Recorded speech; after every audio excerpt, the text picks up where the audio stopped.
Hello friends, welcome to let's nap exams. आज इस video में देखेंगे हम स्थानीय स्वशासन के अंतर्गत पंचायती राज का हम इसमें सबसे पहले इसका इंट्रोडक्शन देखेंगे। और ये पंचायती राज स्थानीय स्वशासन एमए फर्स्ट ईयर के लिए काफ़ी इम्पोर्टेंट है। तो पहले हम इसके बारे में जानते हैं ये क्या होता है। तो भारत की 70% से अधिक जनसंख्या गाँव में रहती है, इसीलिए ग्राम स्तर पर स्वशासन का विशेष महत्व है। लोकतंत्र की वास्तविक सफलता तब है जब शासन के सभी स्तरों पर जनता की भागीदारी सुनिश्चित हो। भारत में अंग्रेजी उपनिवेशवाद के समय से ही स्थानीय शासन के महत्व को समझा जाने लगा था। प्रशासन की इकाई जिला स्थापित की गई थी एवं इसकी प्रशासन व्यवस्था जिला अधिकारी के अधीन थी। वर्ष 1882 में लॉर्ड रिपन ने शासन के कार्यकाल में स्थानीय स्तर पर प्रशासन में लोगों को सम्मिलित करने के कुछ प्रयास किए एवं जिला बोर्डों की स्थापना की गई। राष्ट्रीय आंदोलन द्वारा महत्व दिए जाने एवं ब्रिटिश शासन द्वारा लोगों को अपने प्रशासन में सम्मिलित करने के लिए 1930 एवं 1940 में अनेक प्रांतों में पंचायती राज संबंधी कानून स्थापित किए गए।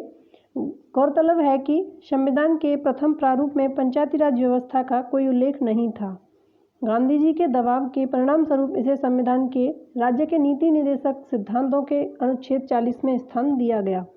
पंचायती राज का सबसे पहले स्थान इन्हें नीति निर्देशक तत्वों के में 40वां जो अनुच्छेद है उसमें दिया गया। उसके बाद भारतीय शासन द्वारा स्वशासन की व्यवस्था को स्थानीय स्वशासन या स्थानीय स्वायत्त शासन कहते हैं। स्थानीय स्वायत्त शासन के दो मूल कारण हैं। पहला, यह व्यवस्था शासन को निचले स्तर पर लोकतांत्रिक बनाती है। दूसरा, स्थानीय लोगों की भागीदारी सक्षम बनाती है। साथ ही लोगों को शासन की कला का ज्ञान होता है।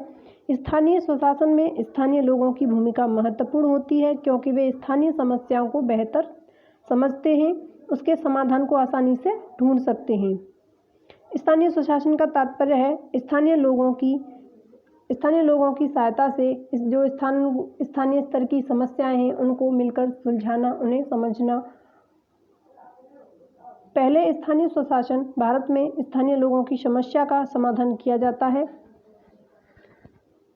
इसमें स्थानीय स्वशासन या स्थानीय संस्थाओं की भूमिका महत्वपूर्ण होती है। दूसरे, स्थानीय संस्थाएं लोगों की राजनीतिक समझ को परिपक्व बनाती हैं, अर्थात लोग स्वयं अपने प्रतिनिधि को चुनते हैं और अपने आसपास हो रही घटनाओं को पर ध्यान देते हैं। तीसरे, सत्ता का विकेंद्रीकरण तभी संभव है जब स्थानीय संस्थाएं निचले स्तर तक विद्यमान हों, क्योंकि केंद्र या राज्य सरकार के लिए सुदूर गांव की समस्या का तत्काल हल निकाल पाना संभव नहीं है। इसीलिए स्थानीय स्वशासन को बनाया गया ताकि जो केंद्र और राज्य स्तर से अलग हटकर स्थानीय समस्याओं को स्थानीय लोग खुद सुलझा सकें। अतः स्थानीय समस्याओं का निदान वहीं के लोगों द्वारा सुगमतापूर्वक किया जा सके। चौथे एवं सबसे महत्वपूर्ण तथ्य है कि स्थानीय स्वशासन या स्थानीय संस्थाएं लोकतांत्रिक व्यवस्था पर आधारित हैं, तो स्थानीय लोगों में राजनीतिक चेतना तथा समझ का विकास देश की लोकतांत्रिक व्यवस्था के स्वरूप को मजबूत बनाता है। अब हम देखते हैं कि स्थानीय स्वशासन को संवैधानिक प्रयास या संविधान में कब जोड़ा गया। पहले यह संविधान में नहीं था। ब्रिटिश शासन के समय से ही पंचायतें स्थानीय स्वशासन के रूप में कार्य करती रहीं, परंतु यह कार्य सरकारी नियंत्रण में होता था। सरकारी क्षेत्रों में पंचायतों और शहरों में नगरपालिका द्वारा स्थानीय स्वशासन का कार्य किया जाता था। स्वतंत्र भारत में इस पर विशेष रूप से ध्यान दिया गया और भारतीय संविधान के अनुच्छेद 40 ने इसकी पुष्टि इस प्रकार की कि राज्य ग्राम पंचायतों का संगठन करने के लिए कदम उठाएगा और उनकी ऐसी संख्याएं और प्राधिकार प्रदान करेगा जो उन्हें स्वायत्त शासन की इकाइयों के रूप में कार्य करने योग्य बनाने के लिए आवश्यक हों। परंतु इस प्रयास में स्थानीय स्वशासन की संस्थाओं के लोकतांत्रिक स्वरूप पर ध्यान नहीं दिया गया। इन कमियों को राजीव गांधी के प्रधानमंत्रित्व काल में उजागर किया गया और पुनः इसके संवैधानिक समाधान के लिए प्रयास किए गए। भारतीय संसद द्वारा पंचायतों और नगर पालिकाओं के लिए ऐतिहासिक कदम उठाते हुए भारतीय संविधान में 73वां और 74वां संविधान संशोधन 1992 में किया गया। 73वां संविधान संशोधन जिला पंचायत से और जो 74वां संविधान संशोधन है वह नगर पंचायत से संबंधित है। संविधान का 73वां अधिनियम 25 अप्रैल 1993 से तथा 74वां संविधान संशोधन संविधान अधिनियम 1 जून 1993 से लागू हुआ था। 73वें संविधान संशोधन ने पंचायती राज और नगर पालिकाओं को संवैधानिक दर्जा प्राप्त कर दिया। अब हम देखते हैं पंचायती राज के महत्व में बलवंत राय मेहता जो समिति है उसकी क्या अनुशंसाएं रही हैं। भारत में सामुदायिक विकास कार्यक्रम का आरंभ 1952 में हुआ था। फलस्वरूप आम जनता इस कार्यक्रम से प्रत्यक्ष रूप से जुड़ नहीं पाई। इसी समस्या के निदान के लिए बलवंत राय मेहता की अध्यक्षता में 1987 में एक समिति गठित की गई। इस समिति ने अपनी रिपोर्ट 1958 में प्रस्तुत की। इस समिति ने लोकतांत्रिक विकेंद्रीकरण के सिद्धांत पर त्रिस्तरीय स्वरूप वाली पंचायत व्यवस्था की वकालत की। इन्होंने पंचायत व्यवस्था को त्रिस्तरीय बताया। उन्होंने सुझाव दिया कि त्रिस्तरीय व्यवस्था इस प्रकार होगी: पहले ग्राम स्तर पर ग्राम पंचायत, फिर क्षेत्र या प्रखंड स्तर पर पंचायत समिति और जिला स्तर पर जिला परिषद। दूसरे शब्दों में परिवारों के समूह पंचायत, पंचायतों के समूह प्रखंड और प्रखंडों के समूह जिला परिषद की स्थापना करते हैं।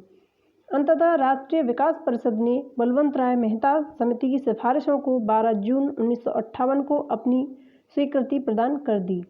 इस समिति ने सत्ता के विकेंद्रीकरण पर जोर दिया, जिससे स्थानीय शासन में निचले स्तर के लोगों में उत्तरदायित्व की भावना का विकास हो सके और जिसका परिणाम सामुदायिक विकास की सफलता होगी।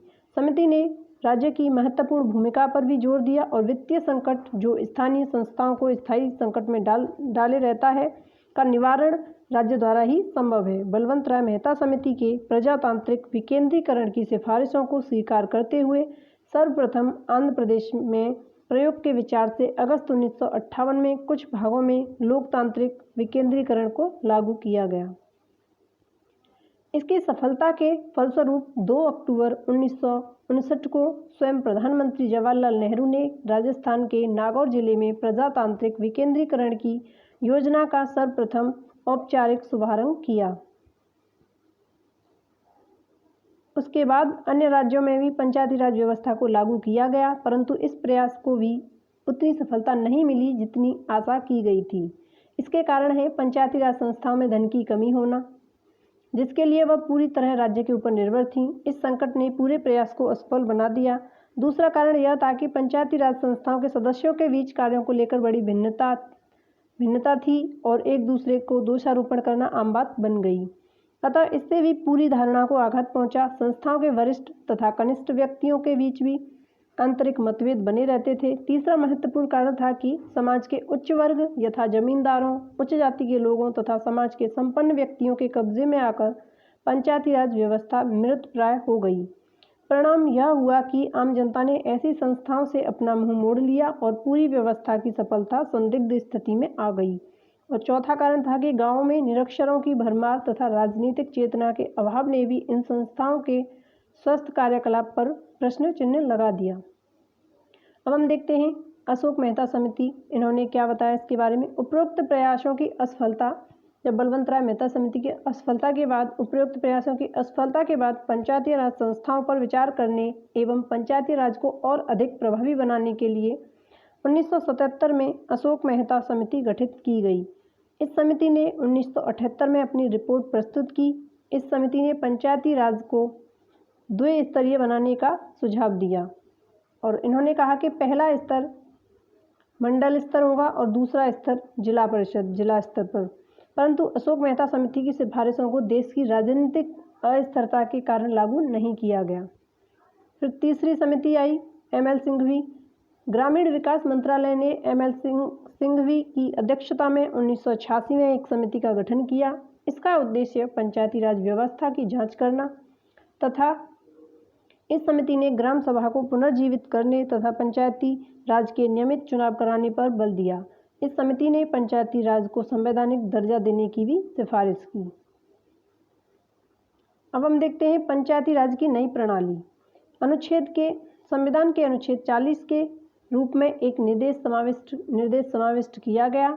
राज्य ग्राम पंचायतों का संगठन करने के लिए कदम उठाएगा और उनकी ऐसी शक्तियां और प्राधिकार या अधिकार प्रदान करेगा जो उन्हें स्वायत्त शासन की इकाइयों के रूप में कार्य करने योग्य बनाने के लिए आवश्यक हों।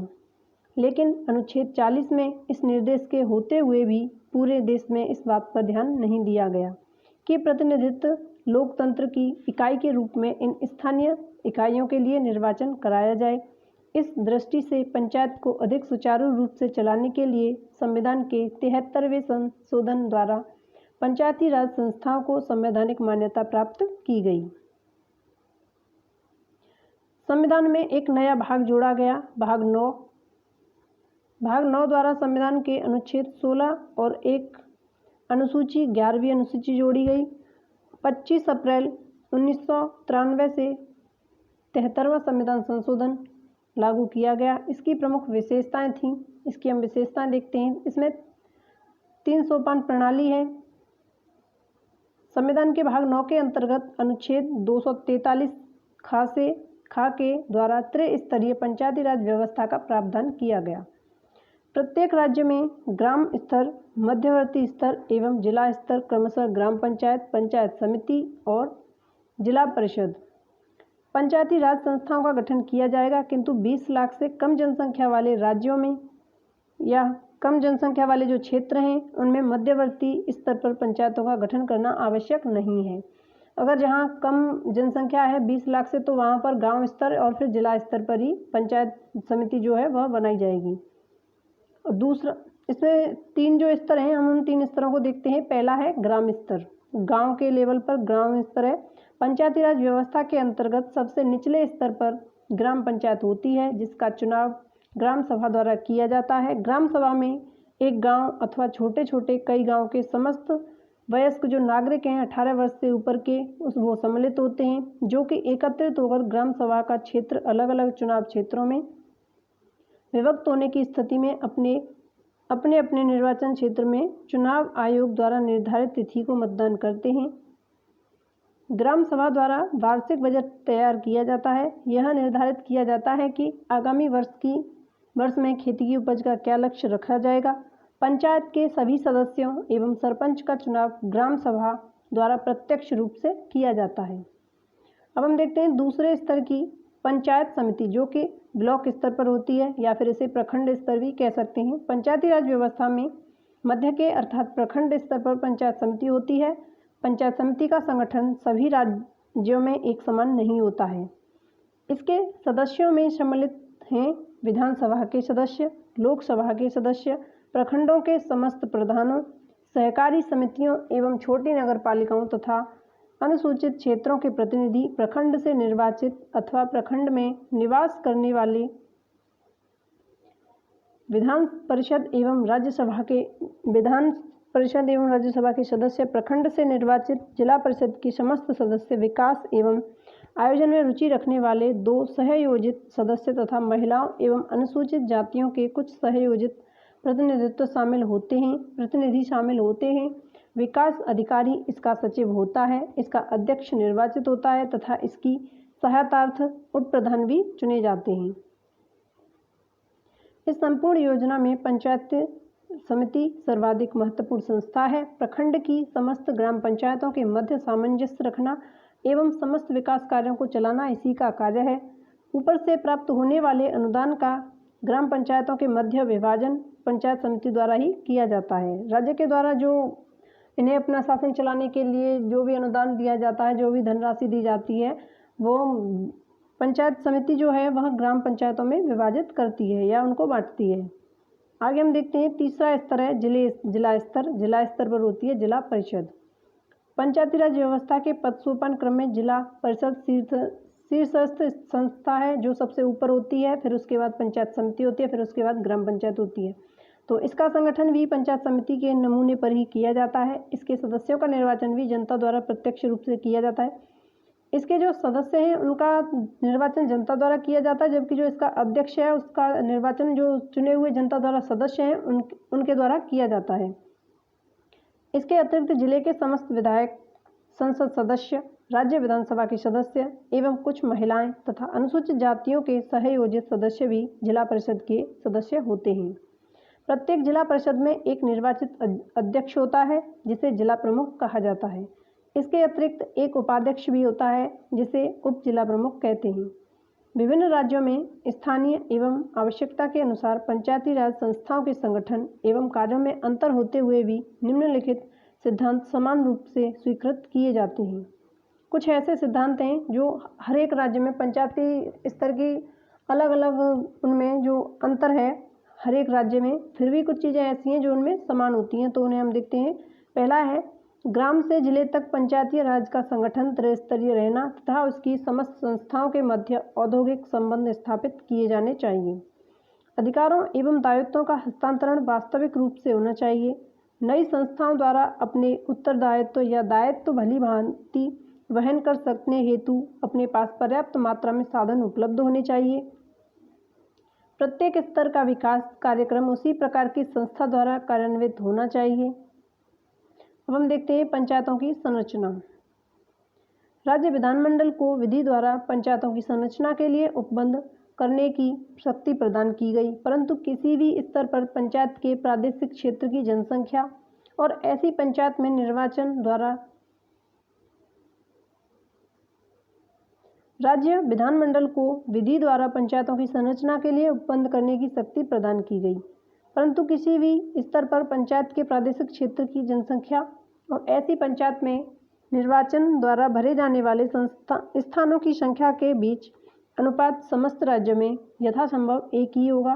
पंचायतों के सभी स्थान पंचायत राज्य क्षेत्र के प्रादेशिक निर्वाचन क्षेत्रों में प्रत्यक्ष निर्वाचन द्वारा चुने गए व्यक्तियों से भरे जाएंगे। इस प्रयोजन के लिए प्रत्येक पंचायत क्षेत्र को ऐसी रीति से निर्वाचन क्षेत्रों में विभाजित किया जाएगा कि प्रत्येक निर्वाचन क्षेत्र की जनसंख्या और उसको आवंटित स्थानों की संख्या के बीच अनुपात समस्त पंचायत क्षेत्र में यथासाध्य एक ही हो। आगे हम देखते हैं कि पंचायत राज में आरक्षण का क्या महत्व है या किन किन को आरक्षण दिया गया है। तो अनुच्छेद 243 ग के अंतर्गत अनुसूचित जनजातियों और अनुसूचित जातियों के आरक्षण की व्यवस्था की गई है। आरक्षण उनकी जनसंख्या के अनुपात में होगा। उदाहरण के लिए यदि अनुसूचित जनसंख्याओं की जाति 30% है और अनुसूचित जनजातियों की जो जनसंख्या है वह 21% है, तो उनके लिए क्रमशः 30% और 21% उसमें आरक्षण की दिया जाएगा। इसमें महिलाओं को 1/3 स्थान आरक्षण दिया जाता है। अब आगे हम देखते हैं अवधि क्या होती है पंचायत की। तो पंचायती राज संस्थाओं का जो कार्यकाल होता है उनका शासन का कार्यकाल 5 वर्ष का होता है। किसी पंचायत के गठन के लिए 5 वर्ष की अवधि और पंचायत का सदस्य या फिर पंचायत का जो प्रधान बनने की जो आयु होती है वह 21 वर्ष होनी चाहिए, 18 वर्ष से अधिक होनी चाहिए। गठन के लिए निर्वाचन 5 वर्ष की अवधि के पूर्व और विघटन की तिथि से 6 माह की अवधि के अवसान के पूर्व करा लिया जाना चाहिए। जैसे कि कोई पंचायत संस्था जो है वह विघटित हो जाती है, बीच में ही प्रधान किसी भी कारण हट जाता है, तो उसके लिए या तो 5 वर्ष पूरे होने से पहले या फिर जो 6 माह के अंदर ही इसके दोबारा चुनाव करा लिए जाने चाहिए। इनके सदस्यों की अर्हता क्या है। अनुच्छेद 248 में यह उपबंध है कि सभी व्यक्ति जो राज्य विधानमंडल के निर्वाचित सदस्य होने की अर्हता रखते हैं पंचायत का सदस्य होने के लिए अहर्य होंगे। केवल एक अंतर है, 21 वर्ष की आयु का व्यक्ति भी सदस्य बनने के लिए अहर्य होगा। यदि यह प्रश्न उपस्थित होता है कि कोई सदस्य निहर्यता से ग्रस्त हो गया है या नहीं, तो ऐसे प्रश्न प्राधिकारी को विनिष्ट किया जाएगा जो विधानमंडल विधि द्वारा उपबंधित करें। और जो हम देख रहे हैं इसके वित्त की कैसे व्यवस्था होती है। राज्य का राज्यपाल 73वें संविधान संशोधन प्रारंभ से 1 वर्ष के भीतर और उसके बाद प्रत्येक 5 वर्ष के अवसान पर पंचायतों की वित्तीय स्थिति का पुनर्निरीक्षण करने के लिए एक वित्त आयोग का गठन करेगा। वित्त आयोग निम्नलिखित विषयों में राज्यपाल की अपनी सिफारिश करेगा। पहला है, ऐसे करों, शुल्कों, पथकरों और फीसों को दर्शाना जो पंचायतों की प्रदान की जा सकें। राज्य की संचित निधि में पंचायतों के लिए सहायता अनुदान। पंचायतों की वित्तीय स्थिति के सुधार के लिए उपाय बताना। अब हम देखते हैं इनके जो पंचायतों के जो चुनाव कराए जाते हैं वो राज्य निर्वाचन आयोग के द्वारा कराए जाते हैं। तो अनुच्छेद 243 में पंचायतों के लिए राज्य निर्वाचन आयोग के गठन का उपबंध है। जिसे एक राज्य निर्वाचन आयुक्त होगा जिसकी नियुक्ति राज्यपाल करेगा। निर्वाचन नामावली तैयार कराने का और पंचायतों के निर्वाचनों के संचालन का अधीक्षण, निर्देशन और नियंत्रण इन राज्य निर्वाचन आयोगों में निहित होगा। आयोग स्वतंत्र बना रहे यह सुनिश्चित आधारों पर और उसी प्रक्रिया से हटाया जा सकता है जिस प्रकार उच्च न्यायालय के न्यायाधीशों को हटाया जाता है। पंचायती राज व्यवस्था की हम कार्यप्रणाली देखते हैं। पंचायती राज जो व्यवस्था है वह संविधान की 11वीं अनुसूची में है, जिसमें पंचायती राज संस्थाओं को 29 विषय दिए गए हैं।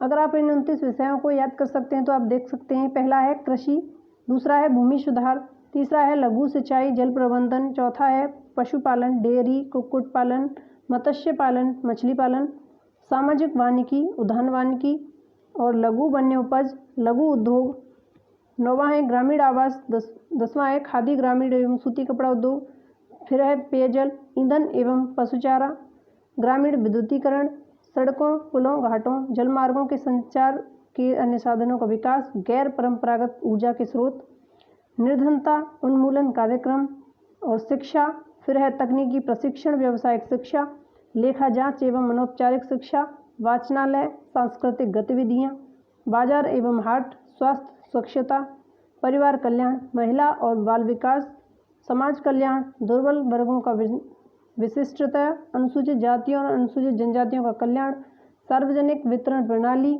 और लास्ट है सामुदायिक अस्तित्व का अनुरक्षण।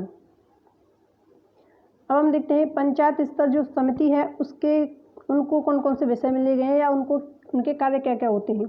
पंचायत राज की वर्तमान व्यवस्था के अंतर्गत पंचायत समिति वह धुरी है जिसके चारों ओर पंचायत राज की समस्त प्रवृत्तियां केंद्रित हैं। जिला परिषद केवल एक परामर्शदात्री एवं पर्यवेक्षी संस्था है। कार्यपालिका के समस्त वास्तविक अधिकार एवं कर्तव्य पंचायत समितियों में ही निहित होते हैं। पंचायत समितियों द्वारा संपादित किए जाने वाले प्रमुख कार्य हैं। पहला है सामुदायिक विकास कार्य। पंचायत समिति अधिक रोजगार उत्पादन और सुख सुविधाएं प्राप्त करने हेतु ग्राम समुदायों का गठन करती है। और दूसरा है पशुपालन। स्थानीय पशुओं की नस्ल सुधारना, कृत्रिम गर्भधान केंद्रों की स्थापना करना, सुधरे हुए पशु खाद्य उपलब्ध कराना।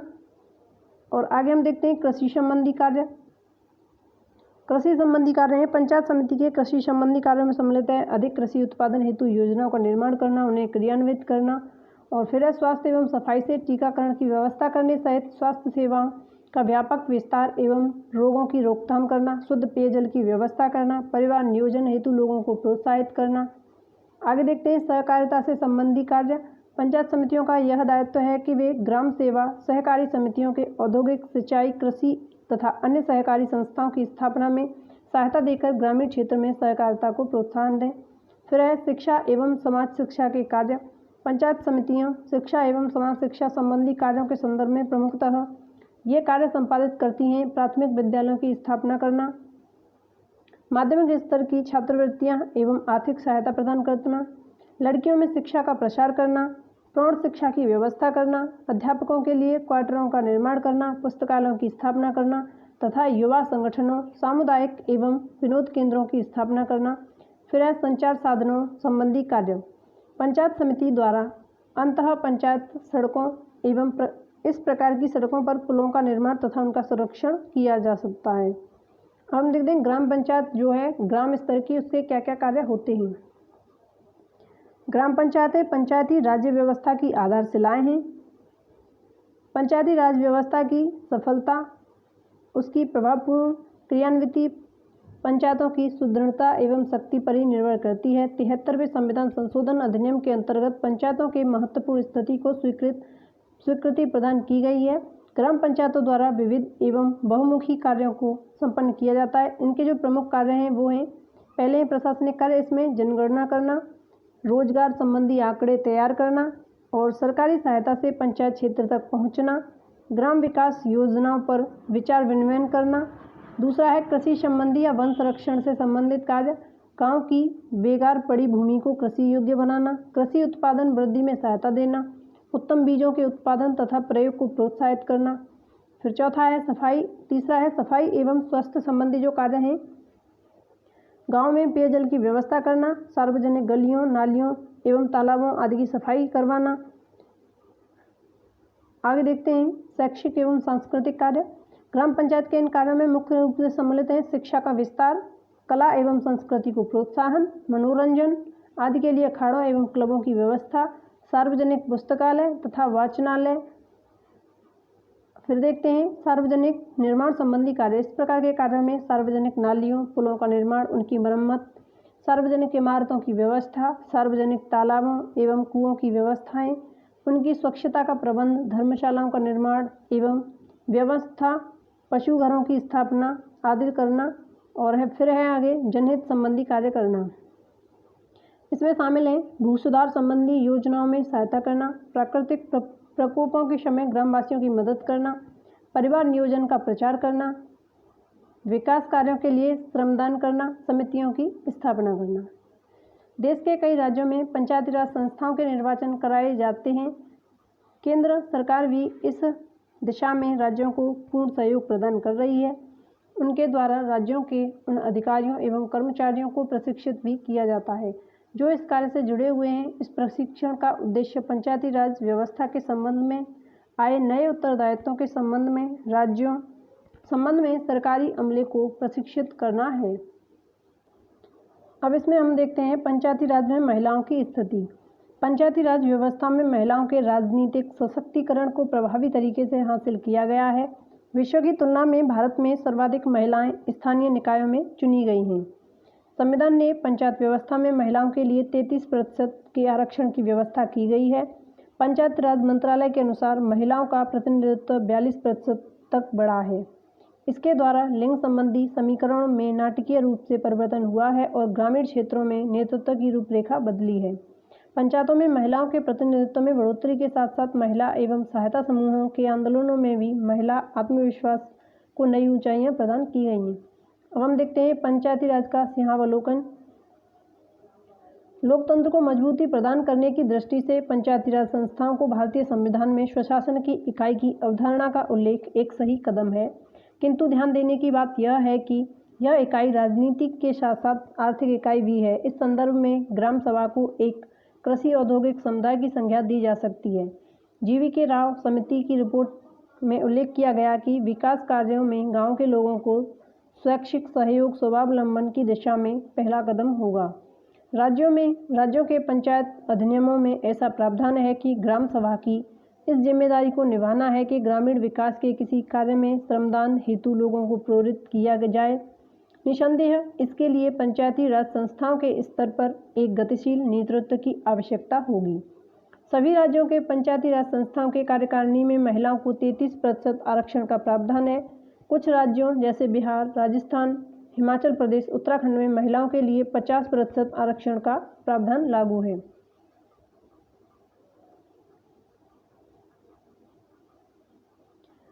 अब हम देखते हैं द्वितीय प्रशासनिक जो सुधार आयोग है उसमें स्थानीय स्वशासन के बारे में क्या कहा गया है। सेकंड ARC रिपोर्ट क्या कहती है स्थानीय स्वशासन के बारे में। आयोग के अनुसार स्थानीय स्वशासन निकाय अपने स्तर पर एक सरकार है और इस नाते वह देश की मौजूदा शासन प्रणाली का अभिन्न अंग है। इस निर्दिष्ट कार्यों के निष्पादन के लिए इन निकायों को देश के मौजूदा प्रशासनिक ढांचे की प्रतिस्थापित करते हुए सामने आना चाहिए। इस आधार पर जब तक स्थानीय स्वशासन संस्थाओं के लिए कोई स्वायत्त जगह निर्मित नहीं की जाती तब तक स्थानीय स्वशासन के क्षेत्रों में कोई खास सुधार कर पाना संभव नहीं होगा। जबकि स्थानीय स्तर पर जिला प्रशासन के साथ साथ राज्य सरकार की कुछ संस्थापनाओं के प्रतिधारण के औचित्य पर कुछ सवाल उठ सकते हैं। उनके कार्यों एवं उत्तरदायित्व उन क्षेत्रों में आ सकते हैं जो कि स्थानीय निकायों के अधिकार क्षेत्र से बाहर हों।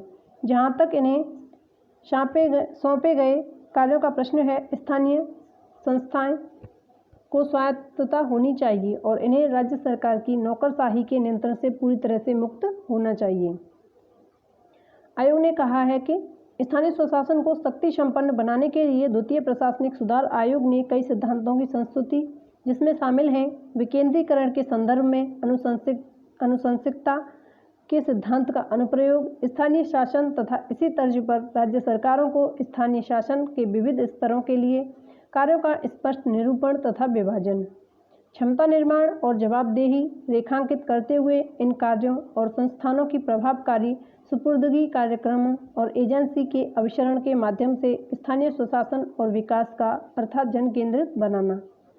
स्थानीय शासनों के राजस्व आधार को विस्तृत और सुदृढ़ करने के संबंध में एक विस्तृत कार्य योजना शुरू करने की आवश्यकता है।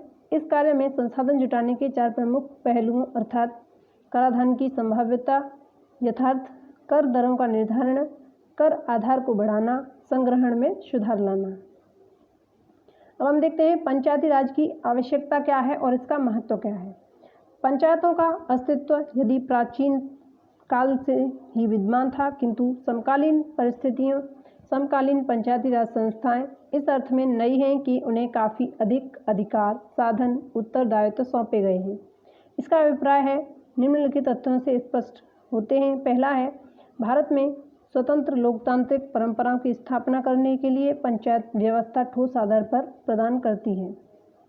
इसके माध्यम से शासन सत्ता जनता के हाथों में चली जाती है। इस व्यवस्था द्वारा देश की ग्रामीण जनता में लोकतांत्रिक संगठनों के प्रति रुचि उत्पन्न होती है। दूसरा है, पंचायतों के कार्यकर्ता एवं पदाधिकारी स्थानीय समाज एवं राजनीतिक व्यवस्था के मध्य की कड़ी हैं। इन स्थानीय पदाधिकारियों के बिना ऊपर से प्रारंभ हुए राष्ट्र निर्माण के क्रियाकलापों का चलना दुष्कर हो जाता है। तीसरा है, पंचायती राज संस्थाएं विधायकों या मंत्रियों को राजनीति का प्राथमिक अनुभव एवं प्रशिक्षण प्रदान कर देश का भावी नेतृत्व तैयार करती हैं। इससे राजनीतिज्ञ ग्रामीण भारत की समस्याओं से अवगत होते हैं। इस प्रकार गाँव में उचित नेतृत्व का निर्माण करने एवं विकास कार्यों में जनता की अभिरुचि बढ़ाने में पंचायतों का प्रभावी योगदान रहता है। आगे देखते हैं, इन समस्याओं के माध्यम से जनता शासन के अत्यंत निकट पहुंच जाती है। इसके फलस्वरूप जनता एवं प्रशासन के मध्य परस्पर सहयोग में वृद्धि होती है, जो कि भारतीय उत्थान हेतु परम आवश्यक है। अब हम देखते हैं कि पंचायती राज्यों के लिए क्या बाधाएं हैं, क्या समस्याएं हैं उनकी। पंचायती राज में विकेंद्रीकरण के माध्यम से विकास की गति में वृद्धि होगी, परियोजनाएं शीघ्र पूरी होंगी और लोगों की विकास कार्यों में भाग लेने की चेतना में वृद्धि होगी। परंतु इसके साथ ही कुछ संभावित त्रुटियां भी इस व्यवस्था के अंतर्गत निहित हैं। वे इस प्रकार हैं।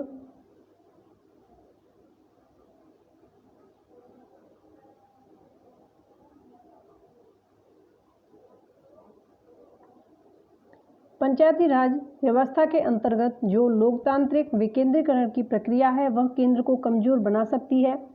जाति, धर्म, वर्ण और लिंग की उपेक्षा करके यह समाज के सभी वर्गों की समानता के आधार पर सामाजिक, आर्थिक, राजनीतिक न्याय दिलाने की प्रक्रिया में बाधा बन सकती है। इसके बारे में दूसरी इसकी जो बाधा है वो है, इस व्यवस्था में राष्ट्र की एकता एवं अखंडता के लक्ष्य की उपलब्धि के मार्ग में बाधाएं आ सकती हैं।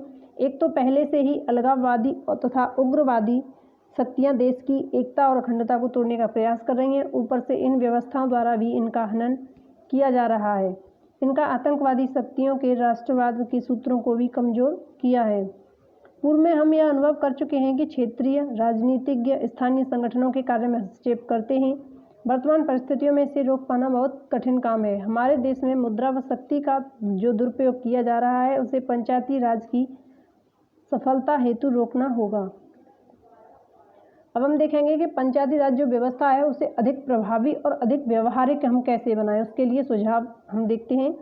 तो पंचायती राज व्यवस्था को और अधिक प्रभावी एवं व्यवहारिक बनाने तथा प्रोत्साहित करने हेतु यह आवश्यक है कि ग्राम सभा को कानूनी मान्यता प्रदान की जाए तथा उसकी कार्यवाही का संचालन जन भावनाओं के अनुसार किया जाए। ग्रामीण जीवन को प्रभावी करने वाले समस्त महत्वपूर्ण मुद्दों पर ग्राम सभा में विचार विमर्श होना चाहिए। ग्राम सभा द्वारा विचार किए जाने योग्य विषयों के अंतर्गत पंचायत का बजट, पंचायतों के कार्यों का विवरण, योजनाओं की प्रगति, ऋण एवं अनुदान का उपयोग, स्कूल एवं सहकारी समितियां की व्यवस्था, लेखा परीक्षण की रिपोर्ट आदि सम्मिलित किए जाने चाहिए।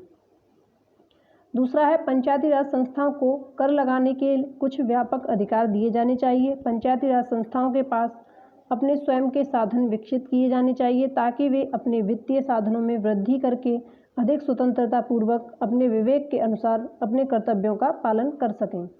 राज्य सरकार द्वारा इन संस्थाओं को प्रदान किए जाने वाले अनुदानों में वृद्धि होनी चाहिए। राज्य सरकार को पंचायती राज संस्थाओं को ब्याज रहित बाहरी ऋण देकर स्वयं के लाभदायक व्यवसाय चलाने हेतु अनुप्रेरित किया जाना चाहिए। कर वसूलने वाली मशीनरी को और अधिक प्रभावशाली बनाया जाना चाहिए। पंचायती राज संस्थाओं के निर्वाचन नियत समय पर संपन्न कराए जाने चाहिए। पंचायती राज संस्थाओं को और अधिक कार्यपालिका अधिकार प्रदान किए जाने चाहिए। नियम एवं कार्यवाहियाँ सुगम बनाई जानी चाहिए। इस नियम इस प्रकार के होने चाहिए जिन्हें साधारण व्यक्ति सरलतापूर्वक समझ सके। पंचायती राज संस्थाओं की कार्यप्रणालियों में राजनीतिक दलों का हस्तक्षेप नहीं होना चाहिए तथा इन संस्थाओं के चुनाव सर्वसम्मति के आधार पर होने चाहिए। पंचायती राज व्यवस्थाओं को अकारण ही समयावधि से पूर्व ही भंग करने की राज्य सरकारों की प्रवृत्ति से बचाना चाहिए। पुलिस एवं राजस्व सेवाओं का सहयोग सुनिश्चित किया जाना चाहिए। साधारण जनता की समस्याओं के निवारण के लिए पंचायतों की अधिकार एवं साधन प्रदान किए जाने चाहिए। पंचायतों के अधिकार क्षेत्र में लोगों की आधिकारिक समस्याएं लाई जानी चाहिए ताकि लोग अपनी कठिनाइयों को दूर कर सकें तथा समस्याओं का शीघ्र समाधान कर सकें। प्रशासन के समस्त स्तर पर मितव्ययता बरतनी चाहिए। 73वें और 74वें संविधान संशोधन के माध्यम से क्रमशः पंचायत राज व्यवस्था एवं नगर पालिकाओं को संवैधानिक दर्जा प्रदान किया गया है। वर्तमान पंचायती राज व्यवस्था त्रिस्तरीय है। ग्राम स्तर पर ग्राम सभा, प्रखंड स्तर पर जिला परिषद और जिला स्तर पर जिला पंचायत। 20 लाख से कम जनसंख्या वाले राज्यों में प्रखंड स्तर अनिवार्य नहीं है। भारत में पंचायती राज के 50 वर्ष पूरे होने के उपलक्ष्य में वर्ष 2009-2010 को केंद्र सरकार ने ग्राम सभा वर्ष घोषित किया। ग्रामीणों को शीघ्र न्याय पहुंचाने हेतु ग्राम न्यायालय स्थापित कराने के लिए ग्राम न्यायालय अधिनियम 2008 को 2 अक्टूबर 2009 से लागू कर दिया गया है। सर्वप्रथम 2005 में बिहार सरकार ने राज्य की पंचायत संस्था में महिलाओं को 50% आरक्षण प्रदान किया। उसके बाद उत्तराखंड, कर्नाटक एवं राजस्थान ने भी स्थानीय निकायों में महिलाओं को 50% आरक्षण प्रदान किया गया। तो दोस्तों, आपको ये वीडियो अच्छी लगी है तो इसे लाइक करें, शेयर करें और हमारे चैनल को सब्सक्राइब करें। Thank you.